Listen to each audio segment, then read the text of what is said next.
Box लेकर आओ। क्या हुआ? होश में तो है? नहीं।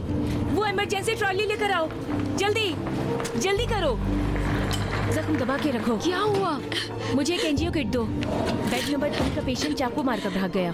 होश में है? नहीं। इनका सर भी जोर से जमीन से टकराया है, खून बह रहा है। टॉर्च लाओ। नॉर्मल सालिन सेरम, फेनांटीन 200 सीसी, प्रेशर 11/8 है। एसिड 100, दस्ताना। ऑक्सीजन नली लगानी होगी।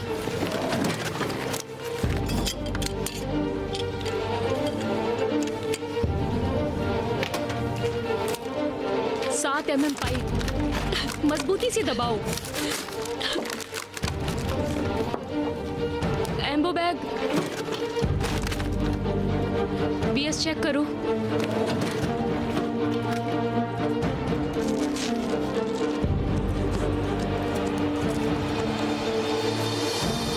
प्रेशर 80 बता रहा है। प्रेशर 11/8 है। ब्लड को रोको। सबसे पहले अल्ट्रासाउंड किया जाए। ऑपरेशन थिएटर से बात कर लो। सीटी स्कैन के बाद से फौरन लेकर आओ और इमरजेंसी में सर्जन डॉक्टर को बुलाओ। सुपरवाइजर को भी साथ में लेकर आना। एक स्ट्रेचर भी लेकर आओ जल्दी। हौसला रखिए। डॉक्टर साहब अभी आए नहीं है। ठीक है जनाब, ठीक है, खुदा हाफिज। जी फरमाइए। मैं जहरा साहिबा का शौहर हूँ। आ जाइए।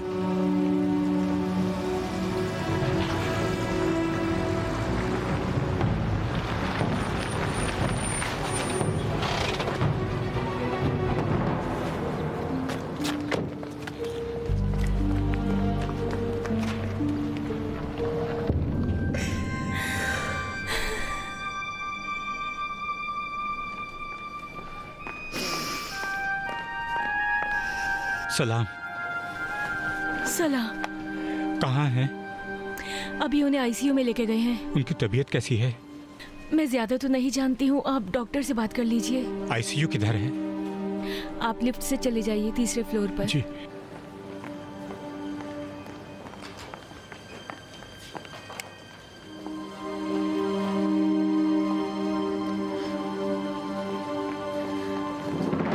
वो सिस्टर पाक निहात के शौहर थे।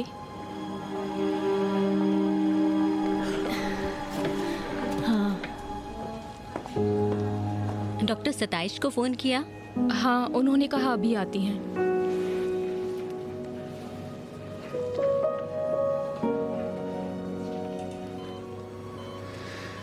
जहरा, जहरा, जहरा, मेरी बात का जवाब दो। आज इल्हाम का बर्थडे है।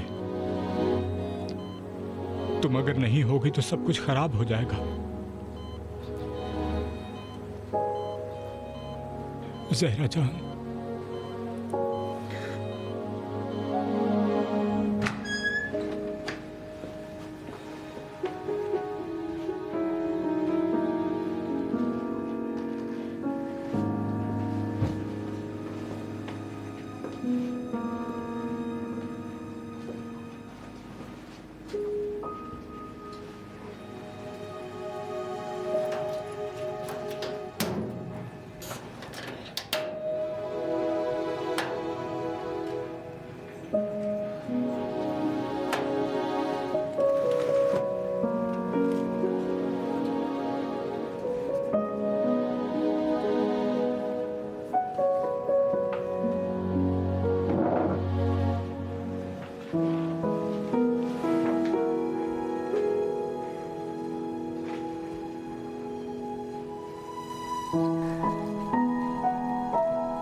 मेरे खुदा।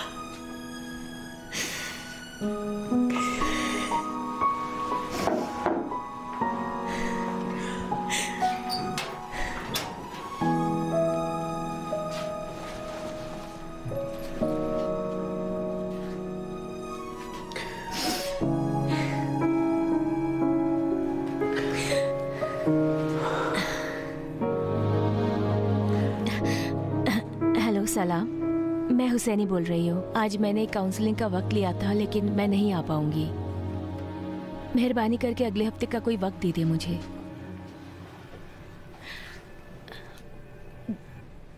जी ठीक है। डॉक्टर को मेरा सलाम बोल दीजिए और उनसे माजरत कर लीजिए। उनसे कह दीजिए कि आज मैं बिल्कुल भी बात नहीं कर पाऊंगी। बहुत शुक्रिया मोहतरमा। खुदा हाफिज।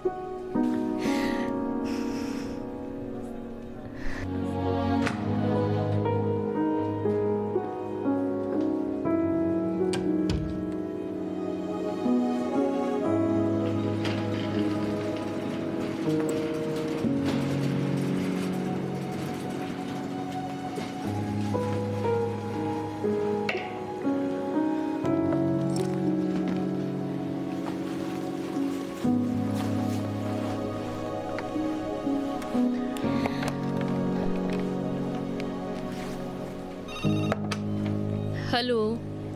सलाम, हुसैनी बोल रही हूँ। सलाम सिस्टर हुसैनी। सिस्टर पाकनेहात की तबीयत कैसी है? वैसी ही है, फिलहाल होश में नहीं है। उनके शौहर अभी वही हैं? हाँ, अभी वो उनके पास ही हैं। सिस्टर रज़ाई, उनका जो कुछ भी सामान यहाँ पर रखा हुआ था मैं ऊपर भेज रही हूँ। मेहरबानी करके उनके शौहर को दे दें। ठीक है। बहुत शुक्रिया। खुदा हाफिज। शाकिरी साहब। जी कहिए। ज़रा 1 मिनट के लिए यहाँ आइए।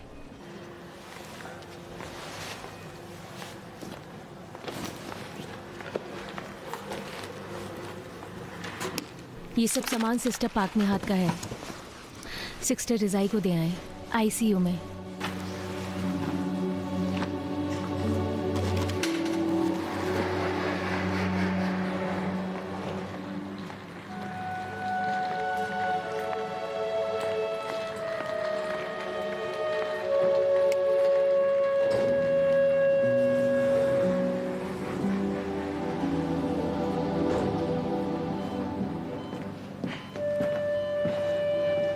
सलाम। सलाम। सताइश हूँ, आपकी बीवी की मुआलिज डॉक्टर हूँ। उनकी तबीयत कैसी है डॉक्टर? आप मेरे कमरे में आए, इस बारे में कुछ बात करनी है।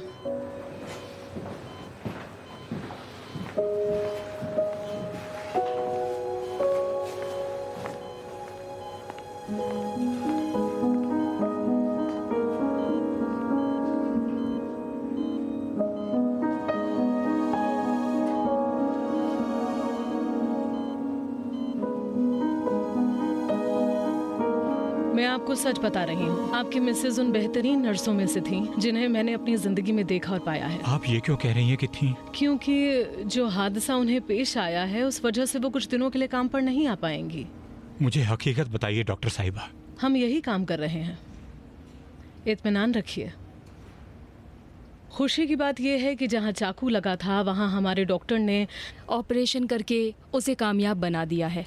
यानी खतरा टल गया है? चाकू के जख्म का खतरा टल गया है, लेकिन सर के बल गिरने से उन्हें अंदरूनी चोट आई है और सर पर चोट लगने की वजह से इनमें सबड्रोल सिम्टम पाए गए हैं। अलबत्ता हमने जमे हुए खून को साफ कर दिया है। चूंकि सर पे लगी चोट शदीद थी, इसलिए बाकी सिस्टम भी बिगड़ गए हैं और इस चोट की वजह से खून पास करने वाली नली भी बंद हो गई है। ये जो आप कह रही हैं इसका क्या मतलब है डॉक्टर? मेहरबानी करके इस तरह बताएं कि मैं भी समझ पाऊं। अफसोस की बात यह है कि इनके सर में जो चोट लगी है वो इनके जिस्म पर चाकू से लगे जख्म से कहीं ज्यादा गहरी है। अभी उनके ब्रेन की कारकर्दगी बहुत कम है क्योंकि उनके ब्रेन में काफी ज्यादा चोट लगी है। बावजूद इसके कि जो भी हमसे हो सकता था हमने किया, लेकिन क्या? मौत और हयात सब खुदा के हाथ में है। लेकिन जहाँ तक मेडिकल साइंस कहती है, जो चोट आपकी मिसेस के दिमाग पर लगी है वो इतनी जबरदस्त है कि हो सकता है कि उन्हें कभी होश ना आए।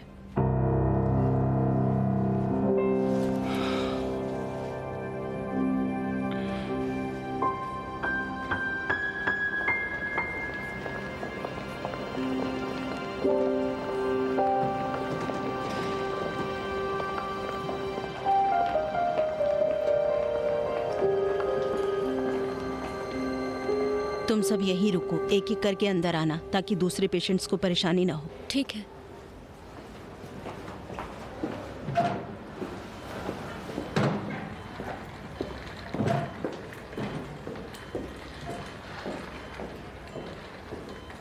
सलाम। सलाम। सिस्टर पाक निहाद किस बेड पर हैं? 6 नंबर बेड पर। उनकी तबीयत कैसी है? ठीक नहीं है। उनका जीसीएस कितना है? अभी पता नहीं है, फिलहाल तो सीरियस है। सबड्रोल के अलावा और कोई परेशानी है? हाँ, कंफ्यूजन बहुत ज़्यादा है, स्टेबल नहीं है।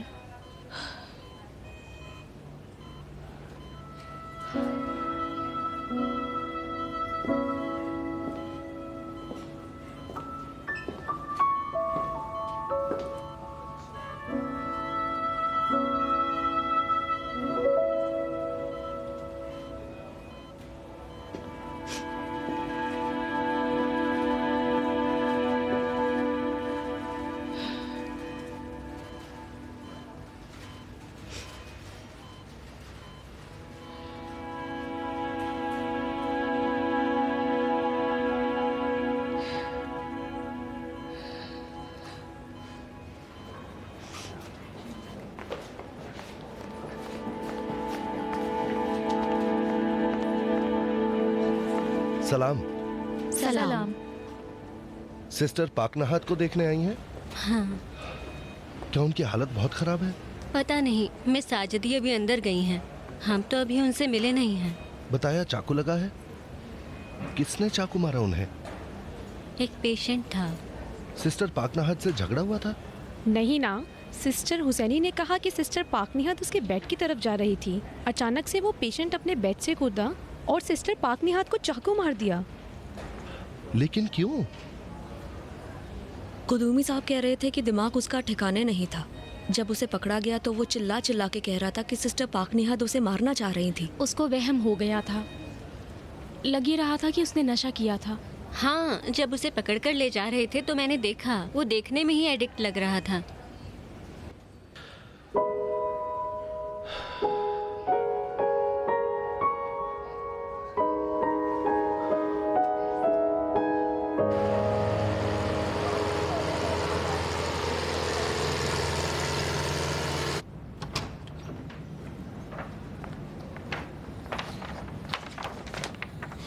इसे टाइप कर दीजिए नजरी साहिबा।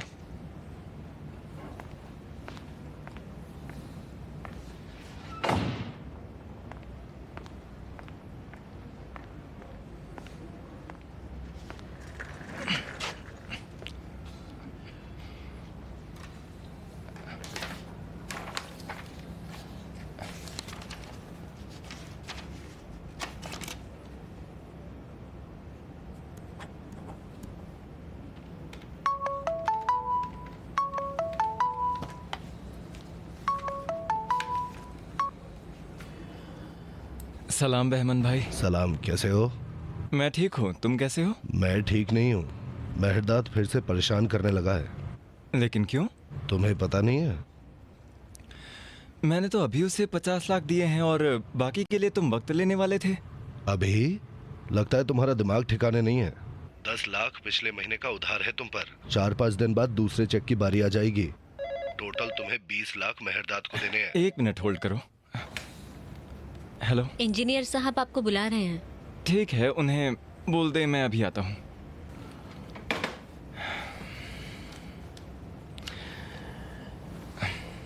भाई बहमन, मेहरदाद से बात करो तुम। कल या परसों के लिए वक्त ले लो। तुम मना लो कि एक बार मेरे साथ वो जुए की टेबल पर बैठ जाए। क्या कह रहे हो तुम शहरोज? तुम गले तक कर्जे में फंसे हुए हो उसके। फिर से तुम बोगस चेक निकालोगे और डिटेल भरकर दे दोगे उसे। और तुम्हें क्या लगता है वो ये चेक ले लेगा? मेहरदाद इतना बड़ा बेवकूफ तो है नहीं। चेक से नहीं दूंगा, खाली हाथ नहीं आऊंगा। 2-3 लाख का बंदोबस्त करके आऊंगा। अगर हार गया तो पूरा कैश में दे दूंगा और बस 2-3 लाख का ही खेलूंगा, उससे ज्यादा नहीं खेलूंगा। अगर मैं हार गया तो पत्ते को चूम के हमेशा के लिए खेलना बंद कर दूंगा। लेकिन इस बार हारूंगा नहीं बहमन। मेरे लिए ये बात बिल्कुल क्लियर है कि इस बार मैं जीत के ही रहूंगा। बस बहमन तुम एक काम कर लो, एक बार उसे मना लो कि वो जुए की टेबल पर आ जाए। मैं तुमसे वादा करता हूँ जब खेल कर उठेंगे तो वो कर्जदार होगा और मैं लेने वाला। बात हो गई। शहरोज, अब ना तो मैं तुम्हें कोई फोन करूंगा और ना ही वास्ता रखूंगा। अब तक जो मैंने तुम्हारा साथ दिया पुरानी दोस्ती निभाने के लिए था। तुम्हारा पहले का भी 10 लाख है और इस महीने का भी 10 लाख। अब तुम जानो और मेहरदान।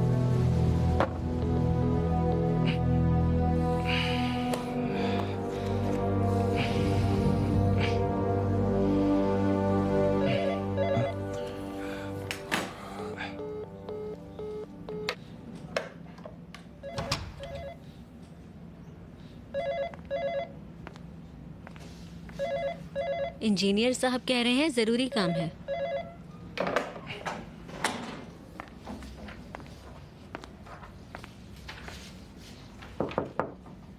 आ जाइए। सलाम। सलाम। आओ बैठो।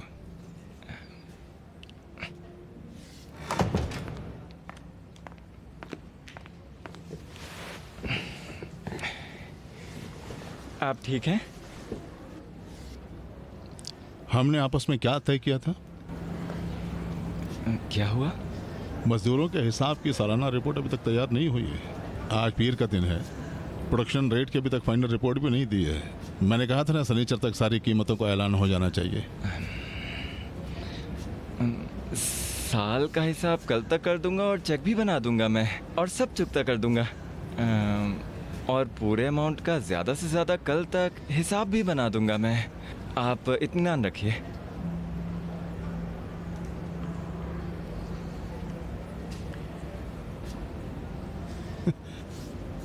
जिस सहराबी की कुर्सी पर अभी तुम बैठे हो और उसके पीठ पीछे तुम बातें करते हो, इतने बरसों तक वो मेरे साथ रहे। कभी ऐसा नहीं हुआ कि उन्होंने कोई काम अंजाम ना दिया हो और मेरे सामने सर झुका कर बैठे हों। बिल्कुल तुम्हारे उलट हमेशा सर उठाकर बात करते थे और मुझ पर एहसान जताते थे। मैंने तुमसे कहा था कि अगर तुम ठीक से काम नहीं करोगे तो तुम्हें तुम्हारी पिछली जगह वापस भेज दूंगा, और इस मामले में बहुत संजीदा हूं। हेलो। माफ कीजिएगा, सलीबजादे साहब लाइन पर हैं। ठीक है, बात कराओ। सलाम मेरे बेवफा दोस्त, ठीक हो तुम? मिलने की ख्वाहिश है तुमसे। मैं ये कह रहा था कि मेरा ये बेवफा जब्बार दोस्त बिल्कुल भूल गया मुझे। होल्ड करो जब्बार, होल्ड करो। तुम जाओ। जी। शहरोज, बहुत ध्यान रखना, जिस कुर्सी पर तुम बैठे हो वहां बेध्यानी और लापरवाही बिल्कुल बर्दाश्त नहीं की जाएगी। मेरी बात तो छोड़ो, लेकिन मेहताब को नाउम्मीद मत करना। जी ठीक है। माफ करना भाई जब्बार, क्या उस बंदरगाह से तुम्हारा दिल नहीं उकता था? उसे छोड़कर धुएं और गुबार वाले तेहरान में आ जाओ। सच में तुम्हारी बहुत याद आती है।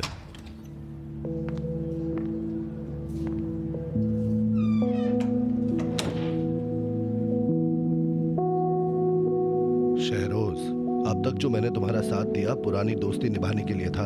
अब ना तो मैं तुम्हें कोई फोन करूंगा और ना ही वास्ता रखूंगा। तुम्हारा पहले का भी 10 लाख है और इस महीने का भी 10 लाख। अब तुम जानो और मेहरदान।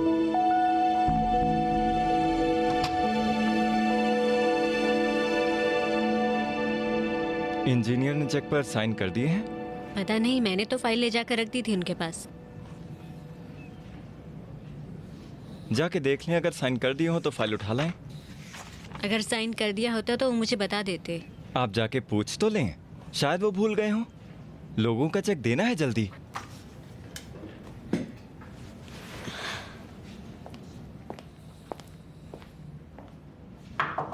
आ जाए। नहीं, मैंने ऐसी बात कब की तुमसे? हमीद ने कहा कि वो सामान आ गया है, बंदरगाह पर रखा हुआ है, तो मैंने कहा कि भेज दो। अब नहीं पहुंचा तो हमारी साख को पट्टा लग जाएगा। बहुत जरूरी है हमारे लिए। मेरा पूरा काम ही ठप होकर रह जाएगा भाई। बड़ी मेहरबानी होगी अगर तुम इस बारे में कुछ करो तो।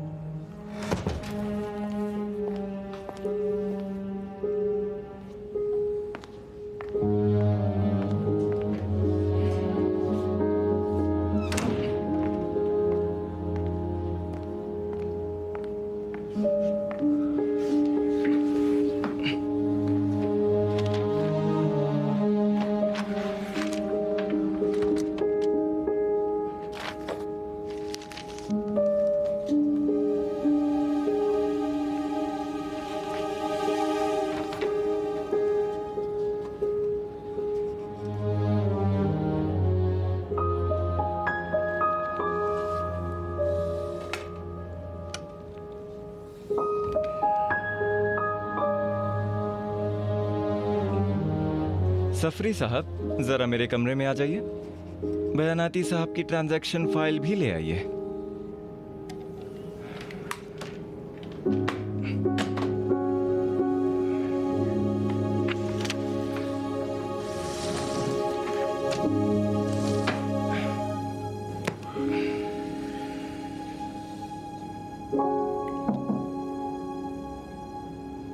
आ जाएं। सलाम। सलाम। इंजीनियर साहब ने चेक पर साइन कर दिए हैं। बयानाती साहब का चेक उन्होंने रख लिया है, बोले कि वो खुद बात करेंगे। उन्हें चेक दे देंगे और वो रसीद भी ले लेंगे। तो फिर उनसे कह दीजिएगा कि वसूल करने के बाद रसीद हमें भेज दें ताकि हम उसे फाइल में लगा दें। ठीक है। सफरी साहब, ये सब खर्चे की लिस्ट है। मैंने इस पर थोड़ा बहुत काम किया है, लेकिन मुझे और भी कुछ काम थे तो मैं इसे पूरा नहीं कर पाया। आप इसे पूरा कर दीजिए। जितने भी प्रोडक्ट हैं उनका दाम निकाल के ओके कर दे ताकि इंजीनियर को दे दिया जाए। इस हफ्ते मेरे पास बहुत सारा काम पड़ा हुआ है सोलती साहब। मैं काम की सरगर्मी की रिपोर्ट तैयार कर रहा हूँ। मैं जानता हूँ सफरी साहब, मुझे पता है कि आपका काम ज़्यादा है, लेकिन मजबूरी है। इंजीनियर ने ताकीद की है कि उन्हें किसी भी हाल में परसों तक ये रिपोर्ट चाहिए। आप इसको भी तैयार कर लीजिए। मैं इस महीने के ओवरटाइम और गिफ्ट में आपका ज़रूर ख्याल रखूँगा।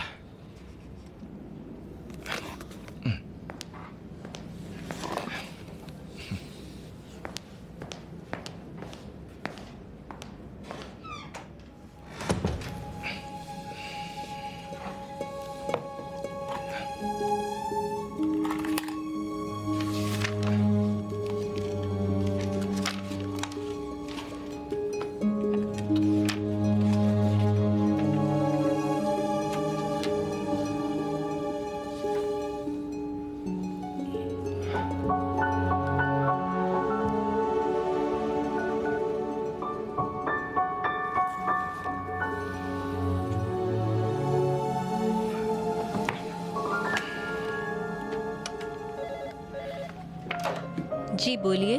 बयानाती साहब को फोन लगाएं, मुझे उनसे बात करनी है। ठीक है। मुझे ये आदमी बहुत बुरा लगता है, बता नहीं सकती कौन। इसी सौलती की बात कर रही हूँ। क्यों? जब से ये सोहराबी साहब की जगह पर आया है इसका तो दिमाग ही चढ़ गया है। जरा कोई इसे बताए कि अगर ये इंजीनियर का दामाद नहीं होता तो कोई इसे पूछता भी नहीं। जब इंजीनियर इज्जती कोई आदमी पसंद नहीं था तो इसे सोहराबी की जगह क्यों रखा, क्या पता मुझे। बात यह है कि इतने अच्छे डायरेक्टर को बदला ही क्यों गया।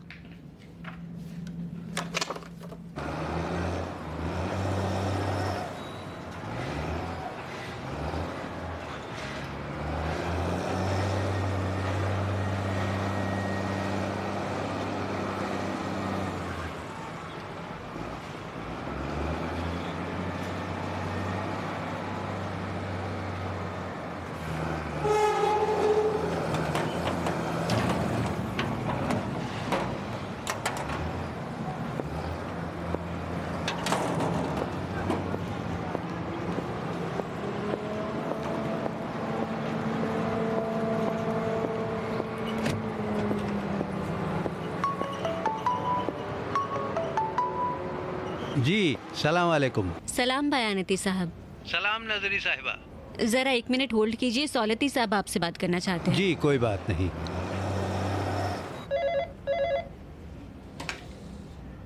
बयानती साहब लाइन पर हैं। सलाम अर्ज किया है बयानाती साहब। सलाम जनाब सौलती, कैसे हैं आप?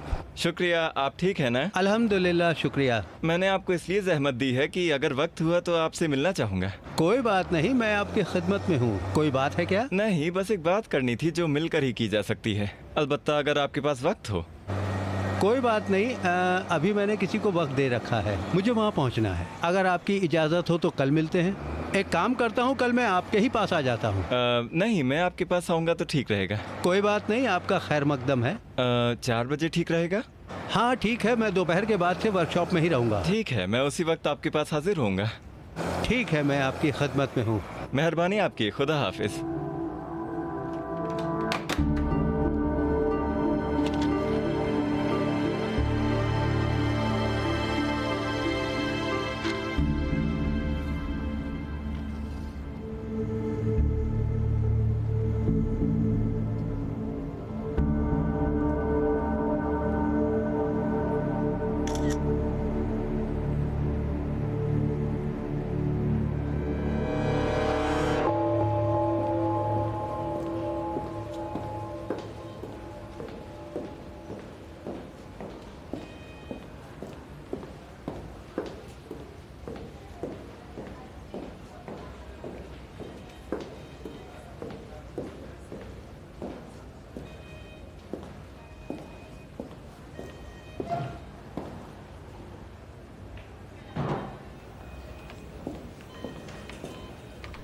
सलाम। सलाम। ये सिस्टर पाक निहाद की बेटी? हाँ, उनका बेटा भी कॉरिडोर में है, देखा नहीं? क्यों नहीं, लेकिन नहीं जानती थी कि उन्हीं का बेटा है। कितना अच्छा लड़का है वो। हाँ, इसका नाम एहसान है। कुछ ही दिन पहले सिस्टर पाक निहाद बता रही थी कि उनका आपस में इख्तलाफ था, लेकिन बाद में इनके ताल्लुकात काफ़ी अच्छे हो गए। बता रही थी कि अभी हम दोनों अच्छे दोस्त बन गए हैं। हाँ, ये तो है। जब अपनी माँ से मिलने आया तो उन्हें देखकर बहुत रो रहा था। अभी सिस्टर पाक निहाद की तबीयत कैसी है? कोई फर्क नहीं पड़ा।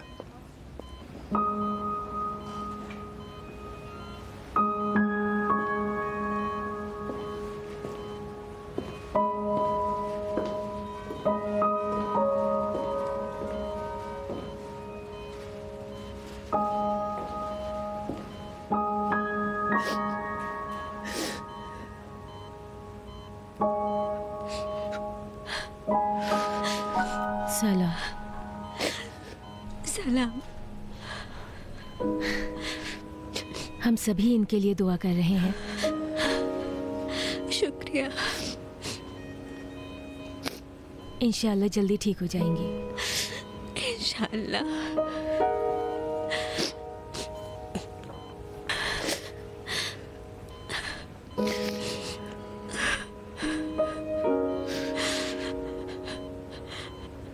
हम सभी को वार्ड में आपकी जल्दी वापसी का इंतजार है सिस्टर।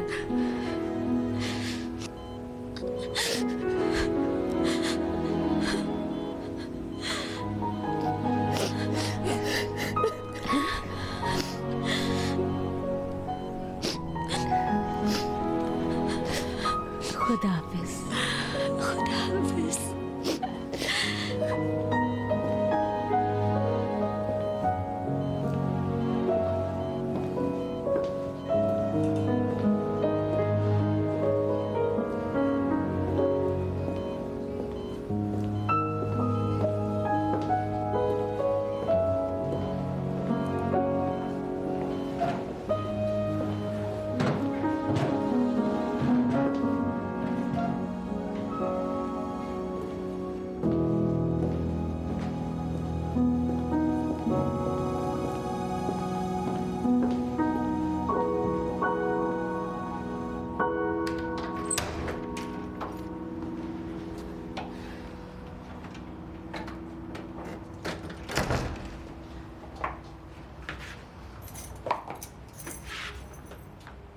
सलाम।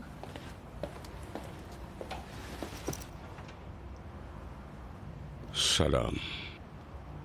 क्या हुआ? तुम्हारी माँ के साथ काम करने वाली नर्स को आज अस्पताल में किसी ने चाकू मार दिया। किसने मारा? एक बीमार ने जो एडिक्ट था। ओहो।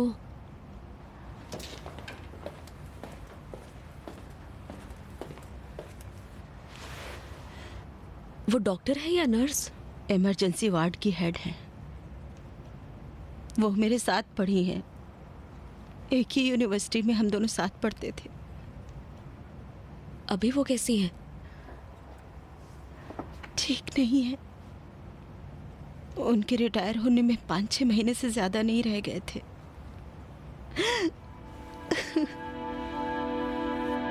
वो ठीक हो जाएंगे इंशाल्लाह। आज रात उनकी बेटी का बर्थडे है। उन्होंने उसके लिए गिफ्ट लिया था, पार्टी करने वाली थी, लेकिन ऐसा हो गया। आप पर फिदा हो जाऊं अम्मी जान। रोइए मत अम्मी जान। उस बीमार को जब एडमिट कर रहे थे तब किसी की नजर चाकू पे क्यों नहीं पड़ी? पुलिस ने बताया कि बाद में चाकू को उसका भाई लेकर आया था। उसके भाई को भी पकड़ लिया है। किस बात को लेकर ऐसा हो गया? यानी उसने नर्स को चाकू क्यों मार दिया? मेरे ख्याल में उसने नशे की गोलियां खा रखी थी। उसने सिस्टर पाक निहाद को गुंडे की शक्ल में देखा। वो ये सोच बैठा कि वो उसे अस्पताल में मारने आया है। एक कानून बनाना चाहिए कि किसी भी एडिक्ट को एडमिट ना किया जाए हॉस्पिटल में। किसी बीमार को अस्पताल में भर्ती करने से रोका नहीं जा सकता बेटी। एडिक्शन कोई जुर्म नहीं है बल्कि एक बीमारी है। माफ कीजिएगा अब्बूजान, ये सब रोशन ख्याली की बातें हैं। मेरे ख्याल में एडिक्शन बीमारी नहीं बल्कि एक जुर्म है, और वो भी बहुत ही बड़ा जुर्म है। बीमार जो होता है वो ना चाहते हुए भी किसी वायरस का शिकार हो जाता है। कोई भी बीमार पैसे देकर वायरस नहीं खरीदता कि जाके वायरस इंजेक्ट करा ले और बीमार पड़ जाए, लेकिन एडिक्ट अपनी मर्जी से पैसे देकर नशे का सामान खरीदता है। ये लोग मुजरिम है, बीमार नहीं। मैं तुम्हें बता दूं, एडिक्शन एक पेचीदा समाजी मसला है बेटी। ये एक मालूल है, इसकी बहुत सी इल्लतें हो सकती हैं। जो लोग एडिक्ट हैं उन पर आसानी से ये हुक्म नहीं लगाया जा सकता। अगर हम ये मान भी लें कि नशा करना एक जुर्म है, फिर भी हम नशा करने वालों को अस्पताल आने से नहीं रोक सकते लादेन बेटी। मुजरिम भी अगर बीमार पड़ता है तो हमारी जिम्मेदारी है कि इलाज करने में उसकी मदद करें।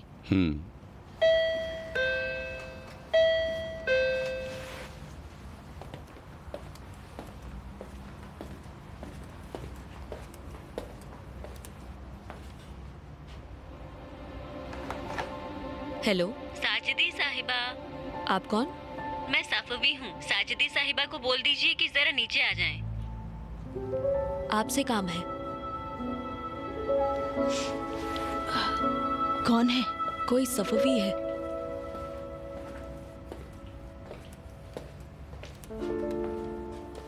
जी बोलिए। साजिदी साहिबा हैं आप? हाँ। क्या आप थोड़ी देर के लिए नीचे आएंगी? मुझे बात करनी थी। किस बारे में?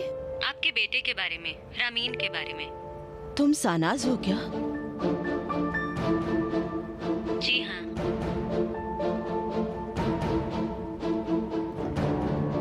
तुम 3rd फ्लोर पर आ जाओ। नहीं, मेहरबानी करके आप नीचे आ जाइए। अभी आती हूँ।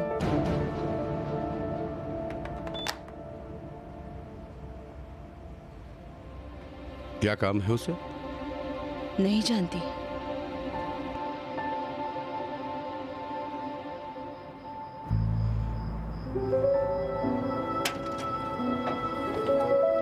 सलाम। सलाम। साजिदी साहिबा, मैं सोच रही थी आप मुझे नहीं पहचानती हैं, क्योंकि रामीन ने मुझसे वादा किया था कि मेरे बारे में किसी को कुछ नहीं बताएगा, लेकिन हमेशा की तरह उसने अपने वादे पर अमल नहीं किया। तो आपसे ये भी जरूर बताया होगा कि हमारे बीच क्या हुआ है। नहीं, रामीन ने तुम्हारे बारे में कुछ नहीं कहा। सिर्फ एक बार उसकी बहन ने जब तुम दोनों फोन पर बात कर रहे थे तो तुम्हारा नाम सुना था, बस यही।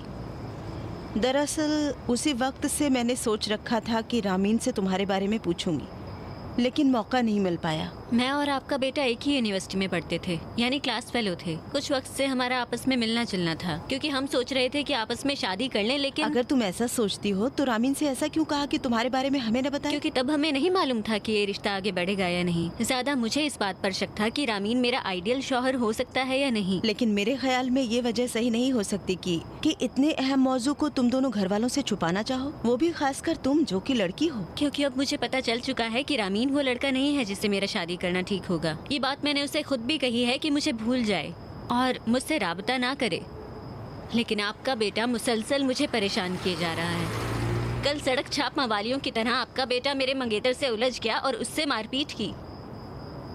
माफ करना, तुम कब से रामीन को पहचानती हो? तकरीबन 2 साल हो रहे हैं। तुमने कब उससे कहा कि तुम उससे शादी नहीं करना चाहती हो? ठीक से तो नहीं जानती, लेकिन शायद 15-20 दिन पहले। फिर इसी 20 दिन के अंदर तुम्हारी एक दूसरे से पहचान हो गई और मंगेतर बन गए। कोई हर्ज है क्या? नहीं, बस मैं इतना नहीं जान पाई कि रामीन को 2 साल क्यों लग गए कि वो ये नहीं समझ सका कि तुम दोनों एक दूसरे के लायक नहीं हो। हाँ, कभी कभी आदमी की अक्ल मारी जाती है। अब मैं खुद को कोस रही हूँ कि आपके बेटे के पीछे मैंने अपना 2 साल बर्बाद क्यों किया। इसीलिए मैं कह रही हूँ कि घर वालों को इतनी अहम बात से बेखबर नहीं रखना चाहिए। अगर तुमने इजाजत दी होती कि रामीन हमें बता दे तो जिंदगी के तुम्हारे 2 साल बर्बाद नहीं होते। तो मैं शुरू में ही रामीन को बोल देती कि तुम उसके लायक लड़की नहीं हो।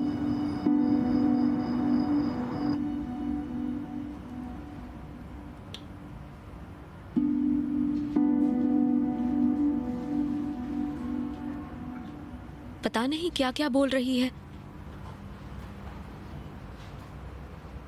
रिसीवर उठा के सुनो क्या बोल रही है।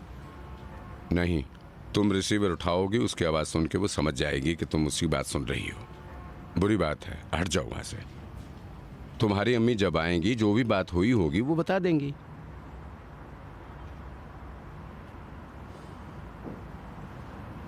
तो फिर रामीन को कहती हूँ कि नीचे जाके देखे। वो किस लिए? क्योंकि वो लड़की बहुत ही गुस्से में है। शायद अम्मी से रामीन के बारे में झूठी बातें कह रही है। अगर वो रामीन के बारे में कुछ कह रही है तो उसे भी वहां होना चाहिए ना।